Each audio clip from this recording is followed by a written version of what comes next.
Hey, welcome back to Weenie Trades. So in this video, I'm going to be talking about CLOV, BB, and WKHS for their technical analysis. I'm going to be talking about what happened today and key areas and levels and scenarios to watch out for tomorrow and into the coming weeks. So let's get right into it. CLOV, CLOV had a really big gap up. I mean, if we just look at this daily chart, nice, good gap up. But if we start to zoom in, we have just tons and tons of volume. So what that can really do is create tons of volatility. We had a nice good morning push. This morning push in just 2 minutes, 12.7% if you're just buying off the open. Now, it's a little bit trickier to always just buy off the open because you need to usually find a better area to risk off of for your stop loss. But, you can buy off the open at 17.2 and put your stop loss right underneath 16.4. That's minus a 4.65%, but you get about 9.5%. So nice, good move on CLOV earlier in the morning.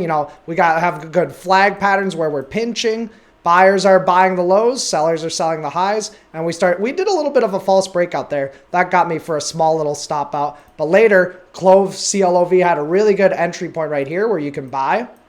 And you can place your stop loss just beneath the consolidation of that pennant pattern. Boom, we get a nice good push up. And then we went sideways for quite a while. And I was saying, hey, this is a nice good bull flag on CLOV, CLOV. I was like, maybe I take it. It's a little bit extended and I didn't feel as comfortable after that first little stop out. But I should have been pretty comfortable taking that as boom from $20 a share. Nice good breakout of 23% all the way up to $24.93. And as it was moving up, I was saying, hey, be careful. Don't get FOMO. Try not to chase.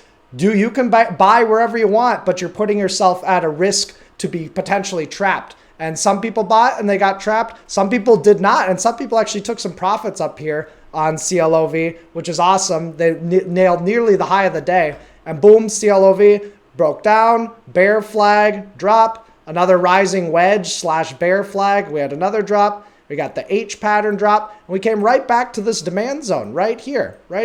And we had a nice good W. And of course, this is drawing after the fact. In real time, it's a lot more whippier and a lot more difficult to predict. But I did say at the end of the day, hey, what do these colored boxes mean? Well, right here in the gray area, I said, no gap or no edge, no gap / edge, meaning it's not really likely to go up or down. It's really difficult to predict. I said if we close the day underneath 19, there is a bigger chance of gapping down and continuing lower to test something like 17 or 16 or 15. But I said if we close in this green area, slight chance of gap. So there's a slight chance we go up. And I said if we close in the blue, that could mean a continued squeeze.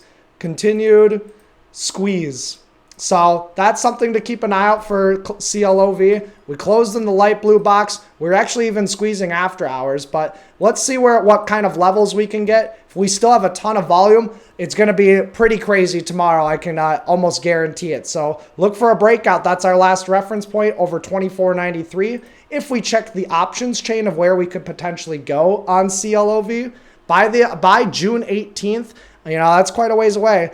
There's a decent chance that we could get as high as 31. So the probability touch indicator, I just like it. It's usually just about double your delta. Sometimes it's not. It depends on what you're looking at. But 55.55% chance that CLOV touches 31 by the end of June 18th. So that might take a while. The premiums are all jacked up, wide bid-ask spreads. So just be careful and understand the risk in trading something like this. So let's get into the next stock.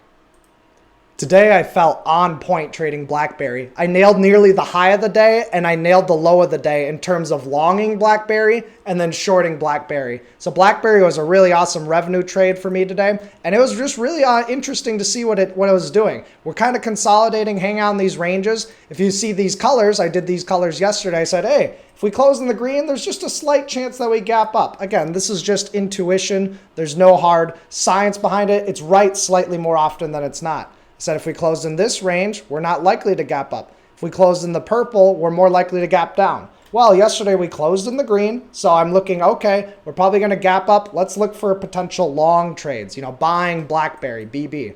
And we came off, sold right into that top end of that zone. We kind of formed some higher lows. Then we had this flat top resistance right there at 1650. And boom, right over 1650. I didn't buy at 1650. I actually got in at 1660. So I bought right there. I buy right there. And then my stop loss is just underneath, 16.29. So there's my stop loss, 16.29. And my entry's at 16.6.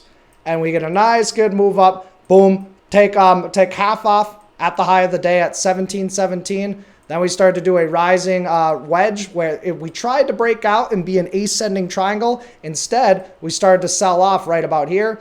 Lower high, lower low, and then just break even on that second half for BlackBerry. So I'm nailing the highs and the lows, but I'm not I'm still hitting break even for the second half. So I'm taking partials. But what was really interesting on BlackBerry, as I said, watch out. BlackBerry looking weak. As soon as BlackBerry did that, people are constantly asking me, do you think BlackBerry's going up or down today? I said, I don't make predictions. I just react. But it is more bearish, in my opinion, that we broke those higher lows to the downside while other meme stocks / squeeze stocks were going up. So it was relatively weak. Then we did this kind of descending triangle formation. We're making lower highs. At the same time, we have a flat bottom right at about 1640.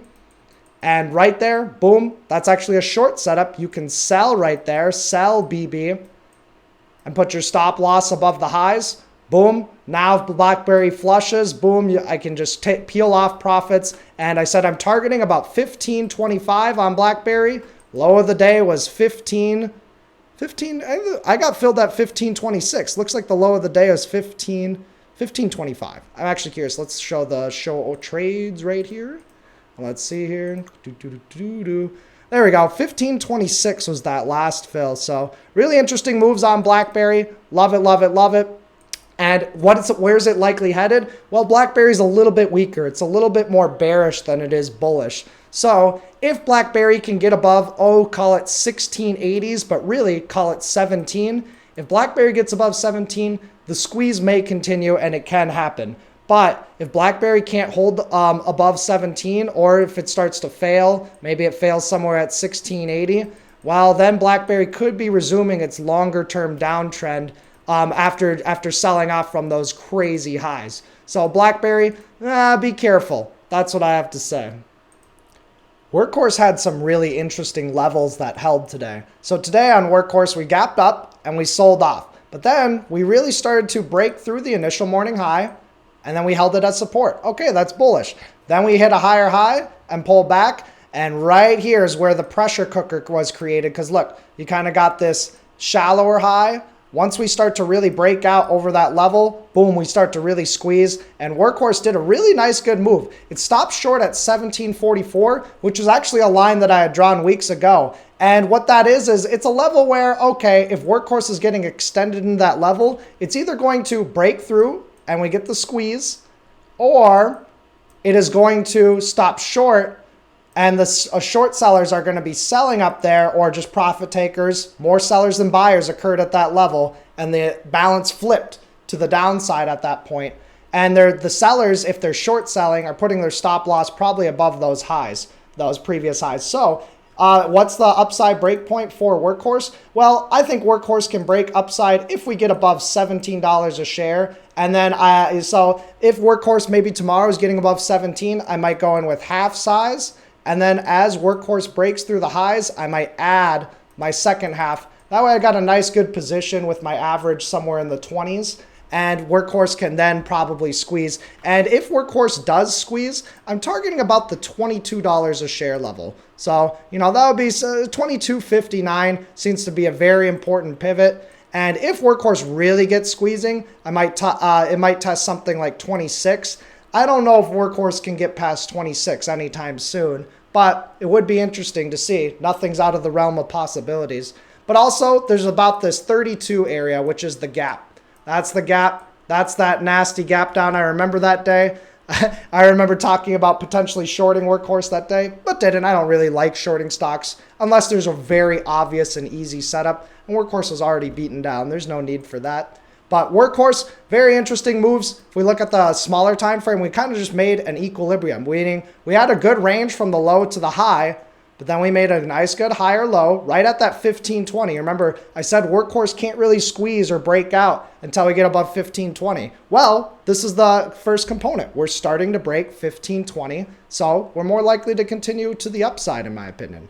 So we have our low, high, higher low, lower high, higher low, lower high, bear break. What happens when we bear break? Lower high, lower low, lower high, lower low. So very interesting that we had that bear break at the end of the day, but that's just you know, a healthy retracement. Buyers are buying this 1520, that breakout area that we've been talking about for quite a while, and they're putting their stop losses probably underneath 1450, which is a really good risk to reward. They're risking probably like 75 cents, and look, they're already getting tons. You know, they're over $1 in the money, and potentially more if workhorse continues that squeeze. So I'm just explaining this and how different traders might be viewing different points on the chart. So that was workhorse. And that concludes today's recap or slash, you know, technical analysis. If we're talking about my trading, small little red day, you know, it was unfortunate with Google this morning.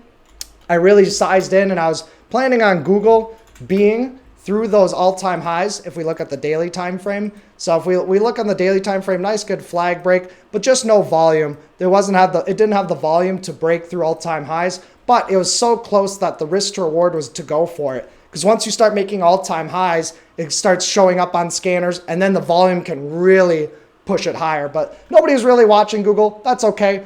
The 2.5 green streak for day trading ends today, but that's okay. We'll just be ready to trade again tomorrow and maybe take some more interesting setups other than boring old Google. So thanks for tuning in. See you guys on the live stream. Hit like, share, and subscribe. Alrighty, bye-bye. Oh, Parker's here.